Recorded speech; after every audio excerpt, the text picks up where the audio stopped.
नमस्कार साथियों, एक बार आप सबका फिर से बहुत बहुत स्वागत है आप सबके अपने YouTube चैनल डियर गुरुजी पर। तो गाइस, जैसा कि मैंने आप सबसे बोला था कि जैसे ही मुझे अच्छा सा कुछ मटेरियल मिलता है तो मैं आप सबके लिए लेखपाल की जो तैयारी स्टार्ट करवाऊंगा। और लेखपाल के लिए ग्रामीण परिवेश में आपको अभी तैयारी करवा रहा हूँ। इसके पहले मैंने आपको कुछ प्रीवियस और क्वेश्चंस, कुछ इंपॉर्टेंट क्वेश्चन, किस तरह के क्वेश्चंस आपके लेखपाल में आते हैं ग्रामीण परिवेश में, मैं आपको करवा चुका हूँ। और आज की इस वीडियो से मैं आपको स्टार्ट कर रहा हूँ बिल्कुल डिटेल में। थ्योरेटिकल आप लोग चाहते थे, थ्योरेटिकल जो तैयारी स्टार्ट कर रहा हूँ, तो लेखपाल के बारे में डिटेल में जानते हुए चलेंगे। तो बिल्कुल अच्छे से मैंने आप सबको देख सकते हैं, बिल्कुल फिगर वाइज आप यहाँ पर देख सकते हैं। मैंने फिगर वाइज आपके लिए सब कुछ तैयार किया है। जैसे आपका फिगर के साथ आपको तैयारी करवाई जाएगी और आपकी जो अच्छी से अच्छी तैयारी हो सकती है वो करवाई जाएगी। और इसके अलावा आप लोग हमारे टेलीग्राम से जुड़े रहिए, तो आपको वहाँ पर टेलीग्राम पर आपको इंपॉर्टेंट चीज़ें जो PDF दे दी जाएंगे। अभी मत एक्सपेक्ट कीजिएगा कि तुरंत आपको मिलने लगे, बट आपको जैसे ही एक एक टॉपिक खत्म हो जाएगा आपका जो PDF है मिलता रहेगा, उसकी टेंशन मत लीजिए, बिल्कुल फ्री में। ठीक है, तो क्लास को स्टार्ट करते हैं। तो बिल्कुल बोर मत होइएगा क्योंकि थ्योरेटिकल क्लास है, तो कुछ चीज़ें पहले हम लोग इसका जो लेखपाल का पद है उसके बारे में जानेंगे, हर चीज़ जानेंगे। और अगर आपको प्रैक्टिस सेट देखना है तो नीचे पहला लिंक दिया गया है। कल मैंने आपको एक प्रैक्टिस सेट करवाया था, इसके पहले मैं आपको प्रैक्टिस सेट का जो अलग से वीडियो है मैं आपको दे रहा हूँ। रात को रोज 10 बजे वो जो वीडियो है आपको मिलता है, तो वो भी आप लोग देख सकते हैं। और ये वाला वीडियो जो है आपको सुबह 6 बजे देखने को मिलता है। ठीक है, तो चलिए स्टार्ट करते हैं क्लास को। तो पहला क्वेश्चन देखिए आपसे यहाँ पर क्या कह रहा है, पहला पॉइंट देखिए यहाँ पर क्या कह रहा है। पहले हम जान लेते हैं भाई लेखपाल का जो पद होता है वो बेसिकली क्या होता है।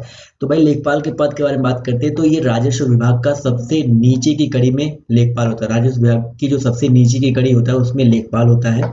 और बेसिकली लेखपाल में क्या होता है कि उसे ग्राम वासियों से निरंतर संपर्क बनाए रखना पड़ता है। इसके अलावा उसे अपने क्षेत्र की समस्त कृषि भूमि का हिसाब किताब रखना पड़ता है। तो लेखपाल के कम से कम एटलीस्ट कार्य तो जानो क्या होता है। इसके अलावा संपूर्ण विवरण और विस्तृत हिसाब किताब रखने के लिए उसे कुछ रिकॉर्ड रखना पड़ता है। और इसमें सबसे प्राथमिक रिकॉर्ड है उसकी दैनंदिनी। कई बार आपसे पूछ सकता है दैनंदिनी बेसिकली क्या होता है, तो दैनंदिनी का मतलब होता है डायरी। तो उसके पास एक डायरी होती है जिसमें वो सारे हिसाब किताब जो है रखता है। और इसे रोजनामचा भी कहते हैं क्योंकि इसमें रोज का हिसाब व घटनाएं दर्ज की जाती हैं। क्षेत्र का निरीक्षण करना जैसे, और पशुओं संबंधी जानकारी रखना, ये सब चीजें आपको वहाँ पर देखने को मिलेंगी। अब देखो जैसे ये रोजनामचा यहाँ पर एक वर्ड आया है, तो इससे संबंधित आपको चीजें भी मैं आपको आगे बताऊंगा कि बेसिकली आपका ये रोजनामचा क्या होता है। इसके अलावा आपको और जो इम्पोर्टेंट चीजें हैं मैं आपको बताते हुए चलूंगा, तो उसकी बिल्कुल टेंशन मत लीजिएगा। अब यहाँ पर रोजनामचा आया है तो अभी आपको यहाँ पर क्लियर मैंने कह ही दिया कि लेखपाल के पास एक दैनंदिनी होता है, वही रोजनामचा कहलाता है। या डिटेल में जानेंगे इसके बारे में, तो ये समझ लो कि प्रत्येक दिन जो सरकारी कार्य होते हैं वो बेसिकली इस रोजनामचा में लिखे जाते हैं लेखपाल के द्वारा। इसके बाद डायरी के साथ लेखपाल को अपने क्षेत्र का नक्शा भी रखना पड़ता है। लेखपाल एक तो दैनंदिनी रखता है, उसके साथ साथ आपका क्या रखता है, एक नक्शा भी रखना पड़ता है। और इस नक्शे में क्षेत्रफल, हदबंदी आदि दर्ज रहता है। इसके अलावा खसरा खतौनी भी लेखपाल के मुख्य रिकॉर्ड है। पेपर में आता है खसरा खतौनी से संबंधित बहुत सारे क्वेश्चन आते हैं, तो ये बेसिकली लेखपाल के मुख्य रिकॉर्ड होते हैं। ये भी आपको बताया जाएगा कि खसरा क्या होता है, खतौनी क्या होता है। और कभी कभी क्या होता है, पूरे जिले को नए सिरे से बंदोबस्त किया जाता है।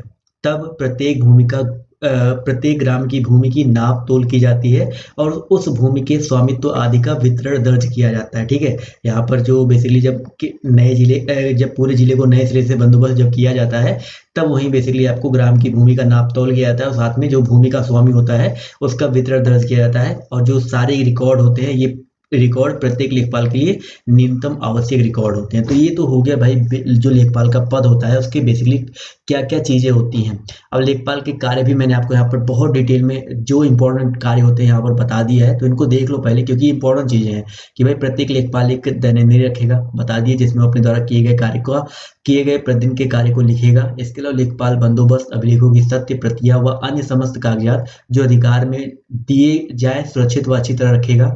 ये यानी कि जो बेसिकली हर कार्य होते हैं वो अपने पास लिखता हुआ चलेगा। तो ये सारे यहाँ पर मैंने लेखपाल के कुछ इंपॉर्टेंट कार्य बताए हैं।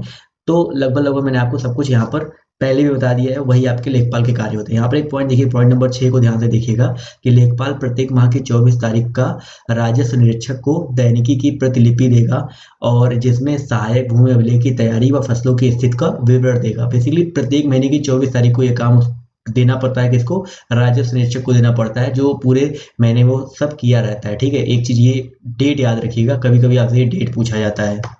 इसके अलावा दोस्तों यहाँ पर सबसे इम्पोर्टेंट है भूमि सर्वेक्षण के बारे में, जहाँ से बहुत क्वेश्चन बनते हैं। ये डिटेल में हम लोग पढ़ेंगे भाई भूमि सर्वेक्षण क्या होता है। भाई सर्वेक्षण का मतलब क्या होता है, धरातल के किसी क्षेत्र की नाप तोल करना। क्या भाई, धरातल के किसी क्षेत्र की नाप तोल करना जिससे उस क्षेत्र के मानचित्र को मापा जा सके। अब सर्वेक्षण की 3 मुख्य बातें होती हैं। क्या क्या होती है भाई, एक तो रेखा संबंधी नाप, एक आपका कोण संबंधी नाप और ऊंचाई का निर्धारण करना। तो मतलब अगर आपको सीधी रेखा में मापना है तो रेखा संबंधी माप हो गई, कोण नापना है तो कोण संबंधी नाप हो गए, और ऊंचाई का निर्धारण करना, यहाँ पर ये ऊंचाई का निर्धारण करना। ये 3 मुख्य बातें होती है भाई सर्वेक्षण की। अब यहाँ पर क्वेश्चन कैसे बनता है भाई, सर्वेक्षण के प्रकार क्या क्या होते हैं। तो आज के इस वीडियो में हम लोग यंत्रों से प्रयोग के जो आधार पर होते हैं सर्वेक्षण, उसके बारे में बात करेंगे। उसके बाद अगले वीडियो में आपको नाप शुद्धि के अकॉर्डिंग जो चीजें होती है वो बताऊंगा, और जो इंडिया में सॉरी जो यूपी में बेसिकली जो नाप तौल होते हैं वो मैं आपको बताऊंगा। बेसिकली मापने का जो पैमाना होता है, क्षेत्रफल मापने के जो पैमाने होते हैं, लंबाई की भारतीय माप होती है, वो सब कुछ जो अंगुल, गिरहा, गज, जरीब, ये सब चीज मैं आपको वहां पर बताने वाला हूँ। ठीक है, अब देखो सबसे पहले हम लोग जान लेते हैं भाई जो ये यंत्रों के प्रयोग के आधार पर होता है, इनको कितने भागों में बांटा गया है। तो पहला भाग है आपका चेन और फीते द्वारा सर्वेक्षण। अब पहले पार्ट को अच्छे जानेंगे भाई, चेन या फीता क्या होता है। भाई चेन की अगर हम बात करते हैं, पहले चेन जान लो, इसे हम लोग जरीब कहते हैं। तो जरीब क्या होता है, चेन ही होता है। जैसे देखिए यहाँ पर एक फिगर बना हुआ है चेन का, इस तरह से चेन होता है। अब देखो यहाँ पर क्या लिखा गया है, इसमें देखो लोहे की ढेर सारी कड़ी है, देखो लोहे की ढेर सारी कड़ियां लगी हुई हैं, देख सकते हैं यहाँ पर, और जिसके दोनों सिरों पर लोहिया पीतल के हत्थे लगे होते हैं। यहाँ पर दोनों सिरों पर देख सकते हैं लोहिया पीतल के हत्थे लगे हैं। और साधारण चेन जो होता है 2 प्रकार की होती है। एक होता है आपका गंटर की चेन जो 66 फीट लंबी होती है और इनमें 100 कड़ियां होती हैं। इसके अलावा इंजीनियर की एक चेन होती है जो 100 फुट लंबी होती है, इसमें भी 100 कड़ियां होती है और प्रत्येक कड़ी 1 फुट की होती है। तो बेसिकली जरीब क्या होता है आपको उसके बारे में जानना है। तो जरीब में लोहे की कड़ियों से बनी होती है जिनके दोनों सिरों पर लोहिया पीतल के हत्थे लगे रहते हैं, ये इसकी परिभाषा हो गई। और जो 2 प्रकार की चेनें होती है वहां पर मैंने आपको बता दिया, एक 66 फीट लंबी होती है जिसमें 100 कड़ियां होती है, और एक इंजीनियर की चेन होती है जो कि 100 फुट लंबी होती है। ज्यादातर जो सिविल इंजीनियर होते हैं उनके पास ये चीजें रखी होती है। ठीक है, तो यहाँ पर आपके सामने फिगर समझ सकते हैं भाई चेन बेसिकली या जरीब बेसिकली होता क्या है। अब बात करते हैं हम लोग फीता के बारे में। तो ये तो सबने देखा होगा फीता क्या होता है भाई, जो इंची टेप जिसको हम लोग नॉर्मल लैंग्वेज बोलते हैं वही फीता होता है। तो छोटी दूरियों तथा लंबात्मक दूरियों को नापने के लिए हम लोग फीते का प्रयोग करते हैं। ये आपके सामने फीता है, देख सकते हैं, इसका प्रयोग किया जाता है। और आप सबको पता है बेसिकली होता क्या है। इसके बाद तीर, देखो तीर कई बार पूछा जाता है तीर क्या होता है। तो भाई ये लोहे की खूंटियां होती है जिनका एक सिरा नुकीला तथा दूसरा सिरा जो होता है गोल होता है, और इसकी लंबाई 15 इंच से 2 फुट तक होती है। देख सकते हैं ये आपका बेसिकली तीर है। एक सिरा आपका देखिए नुकीला है, एक सिरा आपका क्या है भाई गोल है, यानी कि एक सिरा आपका गोल है, और इसकी जो लंबाई होती है वो 15 इंच से लेकर के 2 फुट तक होती है। यानी कि ये छोटा है, बड़े भी आपको देखने को मिलेंगे। तो ये इस तरह से होता है तीर। इसके अलावा एक होता है भाई आपका लक्ष्य दंड, बहुत ही इंपॉर्टेंट है लक्ष्य दंड। इसके बारे में कहीं भी पूछा था, इंग्लिश में जान लो भाई, रेंजिन रॉड बोलते हैं इसको। और ये बेसिकली 0 से 10 फुट ऊंची बांस की सीढ़ी डंडियां होती है। इसके अलावा यह सफेद और काले रंग से रंगी होती है, देखिए सफेद और काले रंग से रंगी गई है। इसके नीचे वाली नोक होती है लोहे की नुकीली खोल, देख सकते हैं नीचे वाली जो है लोहे की नुकीली खोल होती है। ऊपरी सिरे पर लाल झंडी लगी होती है ताकि आसानी से देखी जा सके। यहाँ पर एक लाल झंडी लगी होती है ताकि आसानी से देखी जा सके। तो ये होता है भाई आपका लक्ष्य दंड। तो लक्ष्य दंड क्या होता है आपके सामने है। तो जब आपके सामने फिगर रहेगा तो आपको समझ में आ जाएगा और आपको उतना ज्यादा याद करने की जरूरत भी नहीं पड़ेगी। ठीक है, इसके बाद आपका लक्ष्य दंड के बाद एक अनुलंब दंड होता है। तो बेसिकली उसी जैसा आपका अनुलंब दंड भी होता है, और ये आपका जैसे लक्ष्य दंड होता है उसी तरह यहाँ पर ये 5 से 10 फीट तक लंबी लकड़ी की छड़ होती है, और ये 2 विभिन्न रंगों से रंगी होती है। और प्रत्येक फुट के अंतर पर रंग कम जो है बदल जाते हैं। ये आपका अनुलंब दंड होता है, बिल्कुल इसी जैसा होता है। और ये बेसिकली आप सबको पता है मैग्नेटिक कंपास, सबने देखा होगा मैग्नेटिक कंपास बेसिकली होता क्या है।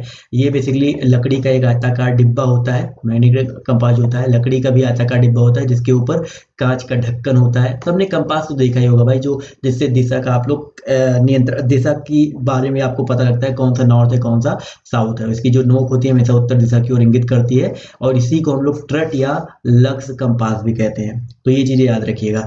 तो ये तो एक इंट्रोडक्शन क्लास रहा जहां पर मैंने आपको बताया इन सब चीजों के बारे में। अब कल का जो वीडियो है देखिएगा, कल के वीडियो में मैं आपको नाप शुद्धि के अकॉर्डिंग जो चीजें होती हैं मैं आपको बताऊंगा। जो चेन द्वारा भूमापन में अशुद्धियां होती हैं, जरीब द्वारा सर्वेक्षण कैसे होता है, क्या क्या चीज़ें होती हैं, सब कुछ आपको डिटेल में मैं बताऊंगा। जब और जितने भी लोग कमेंट करते हैं ना लेखपाल की वैकेंसी तो आई नहीं, तैयारी क्यों करवा रहे हो, तो भाई मुझे उनसे मतलब नहीं है। वैकेंसी आनी है, ये आप लोग को भी पता है। वैकेंसी पिछली बार आई थी, कैंसिल हो गई थी, और इस बार वैकेंसी आनी है, आप लोग को पता है। जनवरी में नहीं आता, फरवरी या मार्च तक तो आ ही जाएगा। लास्ट मार्च में आपको बता रहा हूँ, मार्च के पहले पहले वैकेंसी आ जाएगी। और तैयारी अभी से रखोगे तभी आपकी जो तैयारी है बहुत अच्छे से हो पाएगी। अब इसका प्रैक्टिस सेट अगर आपको देखना है, जो मैंने क्वेश्चंस करवाए हैं, प्रीवियस ईयर क्वेश्चन और क्वेश्चन, तो आपको नीचे पहला लिंक मिल जाएगा, उसको देखना मत भूलिएगा। दोपहर में 2 बजे मैथ की क्लास चलती है, मैथ में आपको वहाँ पर करवा रहा हूँ। और इसके अलावा रात को 9 बजे, 9:30 बजे आपको मैं हिंदी करवाता हूँ। रात को 10 बजे इसी का प्रैक्टिस सेट करवाता हूँ। तो अगर आपको वीडियोज़ देखने हैं तो नीचे सब कुछ लिंक आपको देखने को मिल जाएगा। टेलीग्राम का भी लिंक मैं डाल देता हूँ, टेलीग्राम पर भी आप लोग हमें फॉलो कर सकते हैं। तो अभी के लिए बाय बाय, टेक केयर, जय हिंद, जय भारत, और मिलते हैं आप सबसे नेक्स्ट वीडियो में।